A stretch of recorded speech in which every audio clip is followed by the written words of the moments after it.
Buen día con todos. El día de hoy hablaremos acerca de las atelectasias en pediatría. La atelectasia se refiere a la pérdida de volumen pulmonar debido al colapso parcial o total del pulmón, lo suficientemente visible para ser visto en una radiografía. Es un hallazgo secundario y no una enfermedad primaria.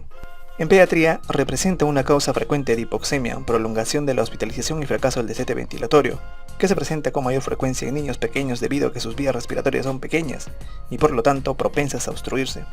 En el pulmón del recién nacido, los orificios interalveolares, o sea los poros de Kohn, están ausentes o son escasos, lo que impide la ventilación colateral.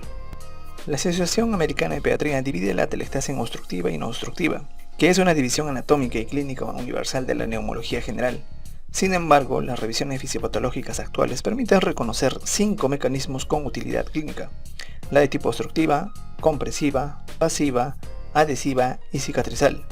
En la tipo 1, obstructiva o por reabsorción, que es la causa más común en pediatría, ocurre un obstáculo físico que impide por completo el paso del aire, donde un tapón de moco espeso o un objeto extraño se aloja en un bronquio, haciendo que el aire que ya se encontraba dentro de los alvéolos después de la obstrucción quede atrapado, sin posibilidad de renovarse. Entonces la sangre que circula por los capilares alveolares sigue absorbiendo el oxígeno y el dióxido de carbono de esos alvéolos aislados. Al vaciarse todo ese aire, la presión interna alveolar cae y el alvéolo se desinfla por completo, colapsándose. En la tipo 2 o compresiva, el tejido pulmonar es empujado y exprimido desde el exterior, impidiendo que los alvéolos se llenen de aire. Esto ocurre cuando el espacio pleural o la cavidad torácica son ocupados por líquido común, derrame pleural, aire o neumotórax, tumores mediastínicos o contenido abdominal que empuja el diafragma hacia arriba. En la tipo 3, la atelectasia pasiva o por relajación, este mecanismo es puramente físico y sucede por la pérdida de las presiones negativas del tórax, ya sea por ruptura del espacio pleural, pérdida de la presión negativa, retroceso elástico libre, colapso por relajación, donde el pulmón simplemente se retrae de forma pasiva hacia el ilio, que es su centro, debido a sus propias fibras elásticas interalveolares, ya sea por un neumotórax o un derrame pleural masivo.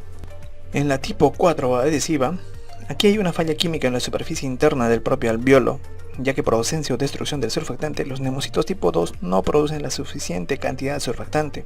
Es frecuente en los prematuros, o suele estar inactivado por proteínas inflamatorias, plasma, o por aspiración de meconio, o por el aumento drástico de la tensión superficial. Sin surfactante, las moléculas de agua que cubren el interior del alvéolo se atraen entre sí con una fuerza enorme conocida como la ley de Laplace. A menor radio del alvéolo, mayor es la presión requerida para mantenerlo abierto. Luego viene el colapso expiratorio, pues durante la inspiración el esfuerzo del niño logra abrir un poco el alvéolo, sin embargo al exhalar colapsa. Por último, hay adhesión de las paredes, donde las fuerzas de atracción molecular hacen que las paredes húmedas del alvéolo entren en contacto y se peguen entre sí, ya sea por distrés respiratorio agudo o prematuridad. Por último tenemos la de tipo 5 cicatrizal. Aquí el tejido pulmonar sufre fibrosis o cicatrices severas que tiran del parénquima y restringen mecánicamente su expansión, ya sea por secuelas de neumonías necrotizantes crónicas, displasia broncopulmonar severa o tuberculosis. Entonces, en resumen, cada mecanismo tiene un tratamiento diferente. Una atelectasia obstructiva requiere abrir la vía aérea, una compresiva requiere eliminar la compresión, una de tipo adhesiva obliga a pensar en surfactante, una por hipoventilación va a necesitar reclutamiento alveolar y una cicatrizal muchas veces va a ser reversible. Las manifestaciones clínicas que suelen presentar los pacientes suelen ser taquipnea, tirajes generalizados, aleteo nasal, quejido expiratorio. Los hallazgos al examen físico suelen ser hipomovilidad hemitoráxica, disminución del murmullo vesicular, matías a la percusión, desviación de las estructuras hacia el lado del enfermo, signos de hipoxemia y agotamiento por el efecto shunt, palidez y sudoración fría, cianosis central y deterioro del sensorio. Con respecto a las clasificaciones, estas se clasifican anatómicamente por su extensión en la radiografía, en segmentarias, lobares o masivas, y por su tiempo en aguda crónica. Clínicamente la medimos bajo criterios de insuficiencia respiratoria e hipoxemia. Los scores numéricos como el MRAS existen, pero se reservan para investigación y seguimiento radiológico en la UCI. El diagnóstico se establece integrando contexto clínico, hallazgos respiratorios focales, imagen compatible, signos de pérdida de volumen, identificación del mecanismo causal. Actualmente la radiografía de tórax es el estudio inicial más utilizado y tiene tanto signos directos como indirectos. En los directos hay desplazamiento de una cisura hacia la zona colapsada, opacidad lineal, triangular o lobar, aproximación de vasos y bronquios, reducción del volumen del lóbulo. En los indirectos están la elevación del hemidiafragma, desplazamiento iliar, desviación mediastínica hacia el lado afectado, estrechamiento de los espacios intercostales, hiperinsuflación compensatoria, desplazamiento de estructuras vecinas y borramiento de los bordes cardíacos o diafragmáticos según la localización. Pero también tenemos otros exámenes como la ecografía de tórax a pie de cama o POCUS.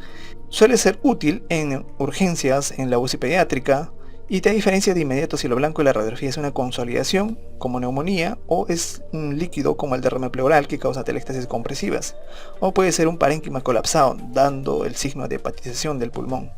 Otro examen es la tomografía computarizada. No se hace de rutina, se reserva si la radiografía es dudosa, si se sospecha de una masa o tumor comprimiendo hacia afuera, o es para evaluar secuelas en casos crónicos como bronquiectasis.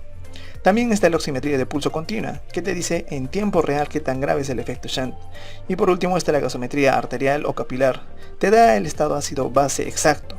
Busca la hipoxemia, una presión arterial de oxígeno baja que inicialmente cursa con hipocapnia, que es un CO2 bajo por la taquipnia, pero si el niño se agota vas a ver hipercapnia, que es retención de CO2 y acidosis respiratoria, lo que significa insuficiencia respiratoria inminente. Por último, tenemos a la fibrobroncoscopía. Es el examen definitivo para las atelectasias obstructivas persistentes que son más de 2 semanas o ante la sospecha de un cuerpo extraño, y tiene una doble función, ya sea como diagnóstica, permitiendo ver directamente si hay una malformación, compresión extrínseca o un objeto obstruyendo la vía aérea, y como función terapéutica, permite aspirar tapones de moco retenidos de forma directa, instilar medicamentos como la dornasa alfa o suero salino hipertónico o extraer un cuerpo extraño de la vía aérea. Con respecto al tratamiento, las atelectasias no se tratan igual en todos los niños, el tratamiento depende de la causa. Primero se empieza con soporte respiratorio, para reabrir el alveolo, usando presión positiva, ya sea CPAP, alto flujo o ventilación mecánica no invasiva. En el tratamiento por excelencia para las atelectasias adhesivas o las no obstructivas, la presión positiva mete aire de forma continua a las paredes del alveolo pegado, y lo mantiene abierto al final de la expiración, evitando que colapsen. Con la oxigenoterapia se usa para corregir la hipoxemia, pero ojo, el oxígeno puro por sí solo no abre los alvéolos colapsados. Segundo, tenemos la fisioterapia respiratoria y el posicionamiento. Con respecto al posicionamiento, generalmente es un cúbito lateral. Se coloca al niño acostado sobre el lado sano, o sea, el pulmón enfermo debe estar arriba, y por gravedad aumenta la expansión y la ventilación del pulmón colapsado. Las técnicas de clareamiento mucociliar son ejercicios de expiración forzada, tos asistida o dispositivos de oscilación de alta frecuencia como el chaleco de Bess en fibrosis quística. Con respecto al palmoteo, la percusión convencional está en desuso en cuadros agudos como bronquiolitis porque puede empeorar el cuadro. Tercero, tenemos el tratamiento farmacológico, que va a depender de la etiología.